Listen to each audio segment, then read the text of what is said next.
오늘은 힘들고 어려운데 꼭 11조를 드려야 하나요? 하는 그런 주제입니다. 종종 사람들은 이렇게 힘들고 어려운데 11조를 꼭 드려야 됩니까? 라고 묻습니다. 어떤 사람들은 하나님 우리의 사정과 형편을 다 아는데 그렇게까지 해야 될 이유가 있습니까? 이렇게 이야기도 합니다.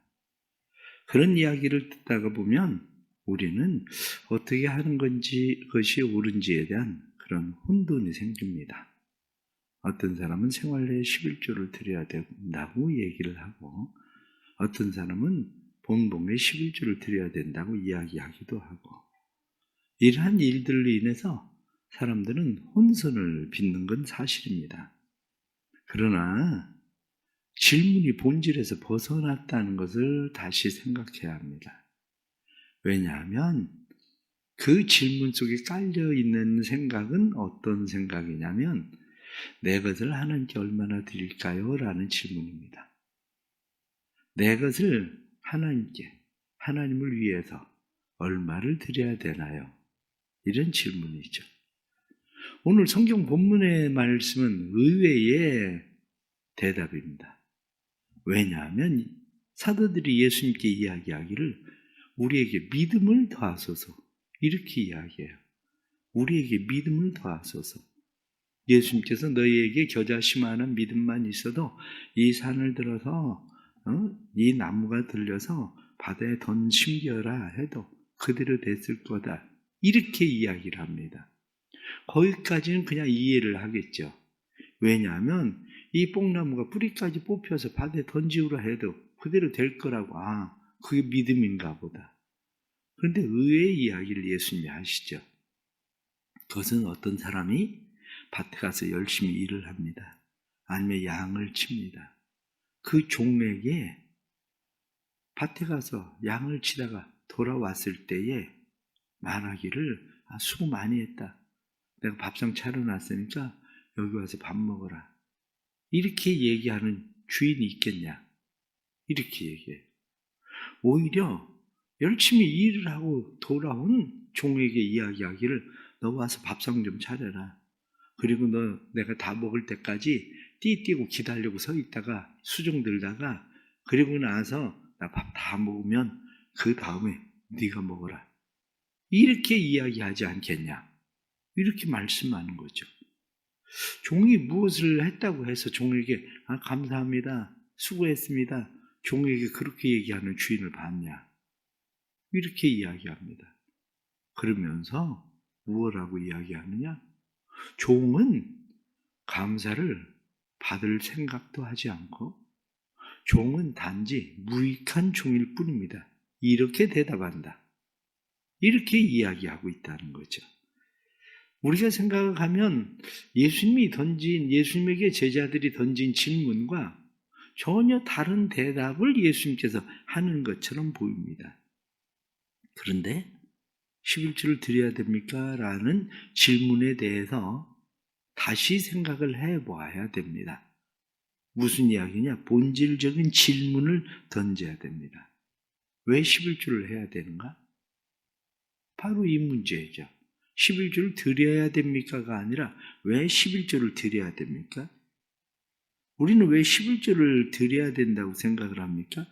많은 사람들이 말라기 3장 8절에 나타난 말씀처럼 너희가 하나님의 물건을 도둑질했다. 그것은 11조와 봉헌물이다.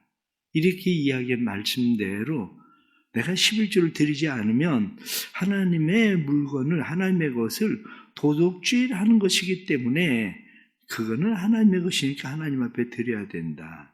이렇게 생각을 하는 경우가 많습니다. 그럼 나머지 10분의 9는 내 겁니까? 바로 그 문제겠죠. 나머지 10분의 9는 내 것이라 10분의 1만 드리면 된다고 생각을 하는가? 아니면 11조를 드려야 되는 이유가 말라기에 나타난 말씀처럼 그러면 하나님께서 내게 복을 주실 것이다 이렇게 말씀했기 때문에 우리는 하나님 앞에 복을 받기 위해서 11조를 드려야 되는가? 라고 물어야 되는 거죠.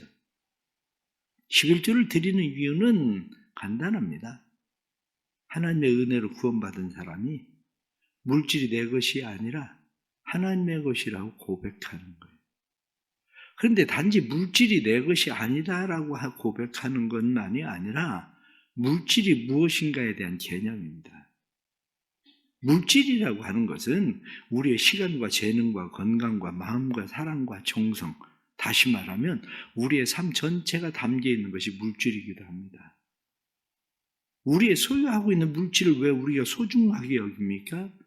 소유하고 있는 물질을 소중하게 여기는 이유는 내 삶이 그곳에 담겨 있기 때문에 물질을 소중하게 여기는 거죠. 그러니까 물질을 하나님 앞에 드린다고 하는 것은 내 삶을 하나님 앞에 드리는 표현이기도 하며 뿐만 아니라 물질을 하나님 앞에 드린다는 것은 하나님 내 삶이 주님의 것입니다 라고 고백하는 고백이기도 하기 때문에 하나님 내 삶이 주님의 손에 쓰임받기를 원합니다 라고 드려지는 것이 물질이지 10분의 1을 떼어서 드리는 것만이 11조는 아니다. 그 자체가 이미 11조라는 생각을 가지고 있는 개념 자체가 이미 문제가 있다고 생각을 해야 됩니다.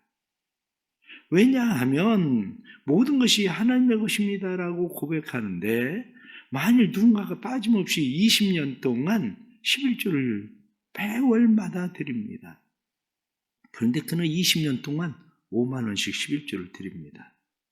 그렇다면 그 사람은 20년 동안 5만 원씩 11조를 매월마다 드리면 20년 동안 하나님이 내 삶의 주인입니다라는 고백을 하고 있는 것일까 하는 것이죠.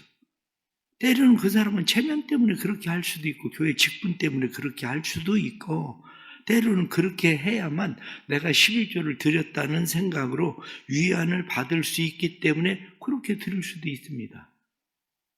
그런데 그렇게 20년을 드렸다고 해도 하나님께서 잘했다. 너는 삶을 내게 드렸다라고 하나님께서 인정하실까 하는 것은 생각해 봐야 될 일입니다. 왜냐하면 가난하고 힘든 사람이 정말 매월 벌어서 생활하는 일이 힘들고 어려워서 하나님 앞에 20년 동안 5만 원씩 11조를 드린다면 하나님께서 그 사람을 볼 때 하나님의 마음은 어떻겠습니까? 아마 20년 동안 5만 원씩을 11조를 드릴 수밖에 없게 생활을 했다면 그 사람은 20년 동안 빚은 계속 쌓이고 쌓여서 빚은 엄청난 빚더미에 올라앉는 상황이 될 수도 있습니다. 때로는 어떤 사람이 남편이 신앙생활을 하지 않기 때문에 남편이 주는 생활비 늘 50만 원씩밖에 생활비를 안 줘서 그 가운데 5만 원을 떼어서 11조를 드렸다고 생각합시다. 그러면 하나님이 20년 동안 그렇게 11조를 드렸을 때 넌 겨우 5만 원씩밖에 드리지 않았기 때문에 내가 그거 받을 수가 없어 라고 주님이 말씀하실까 하는 일입니다. 만약 그렇다면 예수님은 과부의 엽전 두 입을 왜 기뻐하셨을까요?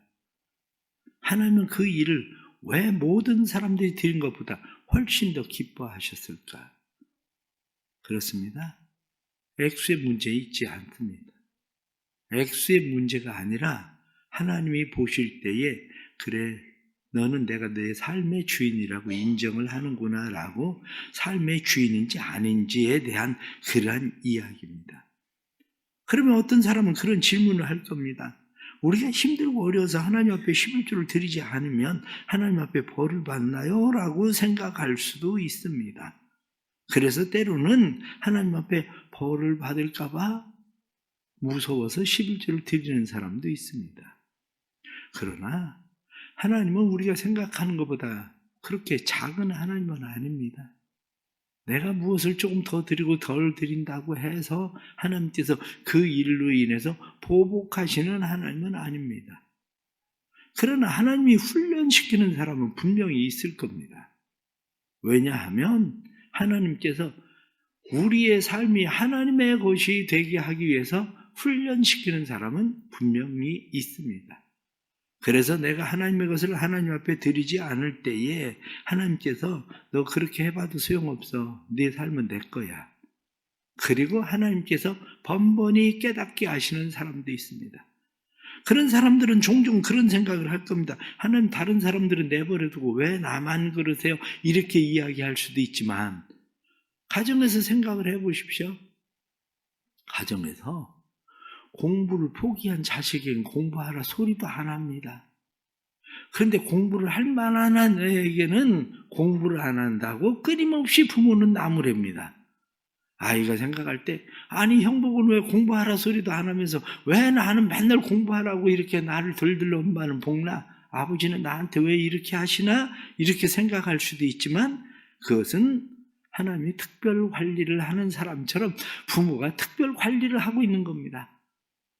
우리의 생활도 역시 마찬가지입니다. 우리의 삶의 주인이 누구냐 하는 일이죠. 삶의 주인이 누구냐라고 하는 것은 삶의 정체성입니다. 내 삶의 정체성, 나는 누군가 하는 이야기를 할 때에 내 삶의 주인이 누구냐 이렇게 이야기하는 것은 나는 누군가 그 이야기입니다. 나는 주의 종일 뿐입니다. 하나님의 은혜로 구원받은 자일 뿐입니다. 라고 하는 것이 우리가 가지고 있는 삶의 정체성입니다. 삶의 정체성을 가지고 살아간다는 일 자체도 사실은 쉽지 않습니다. 왜냐하면 우리는 이미 세상에서 내가 주인인 것처럼 살던 사람이기 때문에 우리의 자아상이 끊임없이 내가 주인이기를 우리는 주장합니다. 그러나 내가 주인이기를 끊임없이 주장하는 우리의 삶을 하나님께서 바꾸시기 위해서 하는 일들 가운데 하나가 삶의 주인은 내가 아니라 내가 삶의 주인이야 라고 하는 것을 하나님께서 우리에게 종종 가르치시죠. 그러기에 우리는 오늘 성경 본문에 나타난 말씀처럼 이 종이 자기의 정체성을 분명히 알면 주인이 밖에 나갔다가 들어와서 내가 난 좀 쉬어야 되겠다고 생각을 하는데 밥상 좀 차려와 이렇게 이야기한다고 해서 그 종은 불만을 가질 수 없다는 거죠. 그 종은 나는 무익한 종일 뿐입니다 라고 오히려 은혜에 비교하면 나는 당신의 집에서 내가 일을 하고 사는 것, 내가 이런 음식에 대해서 이런 생활에 대해서 걱정하지 않고 당신의 집에서 사는 것만 해도 내겐 은혜입니다 라고 고백할 수 있는 게 바로 주인의 종의 정체성이라는 거예요. 우리의 신앙생활도 역시 마찬가지입니다. 우리가 죄와 허물로 죽었던 죄와 허물로 죽었던 우리가 하나님의 은혜를 입어서 하나님의 자녀되고 하나님의 종 되었다는 사실, 우리가 하나님을 섬기는 불의의 병기가 아니라 의의 병기로 하나님 앞에 사용되어질 수 있는 의의 병기가 되었다는 정체성, 그것이 얼마나 감사한지. 왜냐하면 내가 가지고 있는 물질이 옛날에는 세상의 허탄한 일들에 쓰여지는 그런 물질, 세상의 욕심이나 세상의 쾌락이나 세상의 자랑을 위해서 쓰여지던 물질이 세상을 위해서가 아니라 주님을 위해서 사용될 수 있다는 사실 자체만으로도 우리는 내가 가지고 있는 정체성, 그게 무엇인가가 분명해지는 일들인 거죠. 그러기에 그리스도인들은 11조를 얼마나 드려야 됩니까? 11조를 어떻게 드려야 됩니까? 이 문제가 아니라 나의 삶의 주인은 누구이십니까? 라는 나는 누구입니까? 라고 하는 정체성에 대한 질문이 먼저 선행되어야 됩니다. 그 다음에 두 번째는 믿음입니다. 오늘 성경 본문에 나타난 말씀, 우리에게 믿음을 더하소서 이렇게 이야기하는데 왜 종에 대한 이야기를 이야기하고 있습니까? 종에 대한 이야기를 하고 있는 것은 종과 주인의 관계에 대한 믿음입니다. 종과 주인의 관계에 대한 믿음, 다시 말하면 내가 종으로서 주인에게 하고 있는 그런 명령받은 것을 다 행한 후에 이르기를 우리는 무익한 종이라, 우리가 하여야 할 일을 한 것뿐입니다. 이렇게 고백하고 살아도 그 종은 충분한 삶을 살 수 있게 된다는 말씀입니다. 히브리서 6장 10절에 나타나는 말씀을 보면 성경은 그렇게 말씀합니다. 하나님이 불의하지 아니하사 너희 행위와 그의 이름을 위하여 나타낸 사랑으로 이미 성도들을 섬긴 것과 이제도 섬기는 것을 잊어버리지 아니하시리라. 하나님은 우리가 하나님을 섬기는 그러한 일들에 대해서 잊어버리지 아니하시리라. 우리가 하나님 앞에서 수고하고 애쓰고 헌신하는 일들에 대해서 종이 일하는 일을 주인이 바라보면서 그가 충성된지 충성되지 않은지를 주인이 분간 못할 분이 아니시라는 거예요. 그것을 충성되이 여기는 그러한 종들에게 주인이 행하는 일들은 무엇입니까? 충성되게 여기는 종들에게 주인이 행하는 일은 내 잔이 넘치나이다 라고 고백하게 하는 삶을 살게 하시는 것이 역시 주인이 해야 되는 일이라는 거죠. 그러기에 맡은 자에게는 구할 것은 충성이고, 충성된 종들이 해야 되는 일들은 오직 나의 의는 믿음으로 말미암아 살리라. 뒤로 물러서면 내가 저를 기뻐하지 아니하리라 이렇게 말씀한 것처럼 그냥 주인에 대한 믿음을 가지고 믿음의 걸음을 내딛는 겁니다. 그럴 때 오늘 성경에 나타난 말씀처럼 이 뽕나무더러 뿌리가 뽑혀 바다에 심기우라 하였을 것이다. 그러면 그렇게 될 것이다. 이렇게 말씀한 것처럼 주인에 대한 관계 속에서 주인에 대한 믿음은 결코 헛되지 않을 것이다. 성경은 오히려 우리에게 그렇게 말씀을 해주고 있는 것이죠. 그렇다면 우리는 결론적으로 다시 생각을 하게 됩니다. 그것은 우리는 무엇으로 행복해 하는가? 바로 그거예요. 부모는 자녀에 대해서 어떻습니까? 부모는 자녀를 위해서 해야 되는 일들을 왜 먹지 않고 입지 않고 자신이 쓰지 않고 자녀들을 위해서 그 일들을 행합니까? 아마 그것이 고역이라고 생각하면 그것을 지속적으로 하는 부모는 없을 겁니다. 그런데 부모는 자녀를 사랑하기 때문에 행하는 일입니다. 자녀를 향한 의무라고 생각을 하면 자녀를 향해서 의무적으로 자녀들을 위해서 대하는 사람들은 어떻습니까? 내가 널 초등학교까지는 가르쳐 줄 거야. 그 다음엔 네가 직공을 하든지 아니면은 네가 공장을 다니든지 그 다음부터는 네가 알아서 해. 이렇게 이야기할 겁니다. 그러나 자녀를 사랑하는 부모는 그렇게 하지 않습니다. 자녀를 사랑하는 부모는 그의 장래성을 봅니다. 그의 미래를 바라봅니다.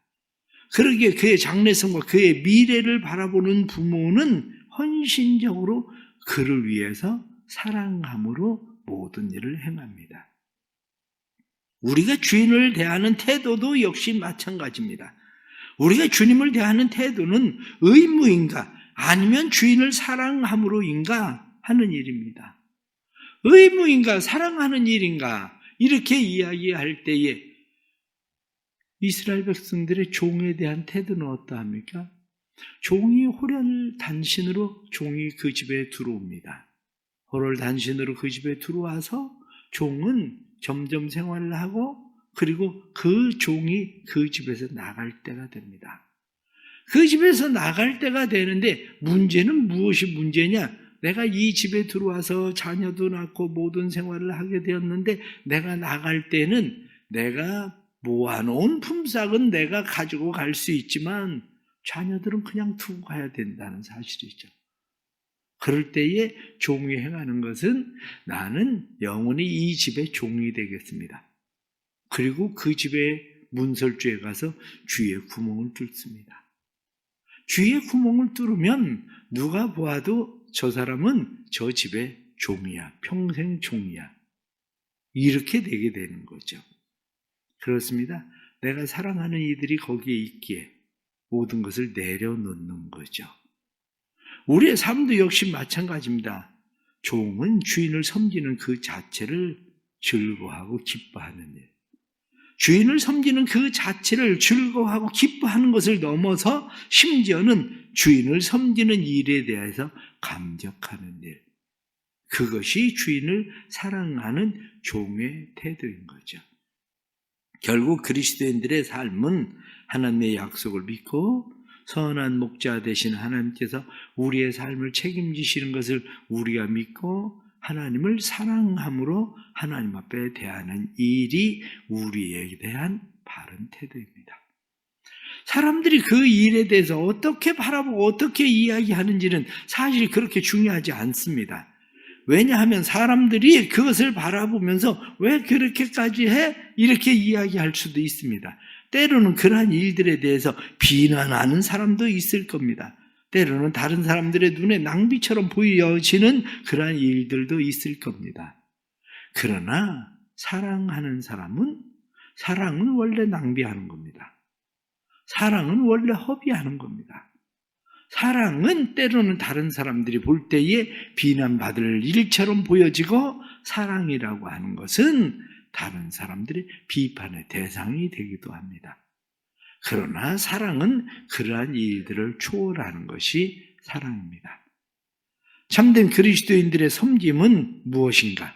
이렇게 이야기할 때 참된 그리스도인들의 섬김은 율법으로 행함이 아닙니다. 율법으로 행함이 아니라 율법을 넘어서 그리스도를 사랑함으로 나를 죄 가운데서 구원하신 하나님을 사랑함으로 행하는 일이지 율법의 의무가 아닙니다. 그러나 결론적으로 하나 말씀을 드리면 훈련은 하루아침에 이루어지지 않습니다. 훈련되지 않은 사람은 마음이 있을 때는 합니다. 그러나 마음이 사라지면 훈련되지 않은 사람은 그것을 지속할 수는 없습니다. 신앙생활에 왜 율법이 필요합니까? 율법은 우리로 하여금 평생 하나님 앞에 설 수 있게 하는 훈련입니다. 왜 주의를 여러분들은 지킵니까? 주의를 지키는 것도 훈련되지 않은 사람은 교회 오고 싶으면 오고 오기 싫으면 오지 않을 겁니다. 오늘은 날씨가 흐려서 오지 않고 오늘은 날씨가 좋아서 꽃 구경을 가야 돼서 오지 않고 그러나 훈련된 사람은 그것과 상관없이 주일은 주님의 것입니다 라고 생각을 하고 하나님 앞에 예배를 드리러 나옵니다. 그것은 훈련된 사람만이 가능한 거지 갑자기 믿음이 좋아졌다고 해서 하는 것 같아도 믿음이 좋아서 하나님을 기뻐할 때는 행하지만 몸이 조금 아파보십시오. 꽃 구경 갈 일 생겨보십시오. 아니면 날씨가 우중충해 보십시오. 아니면 지 교회 오다가 부부싸움이라도 해보십시오. 그러면 교회를 올 수가 있습니까?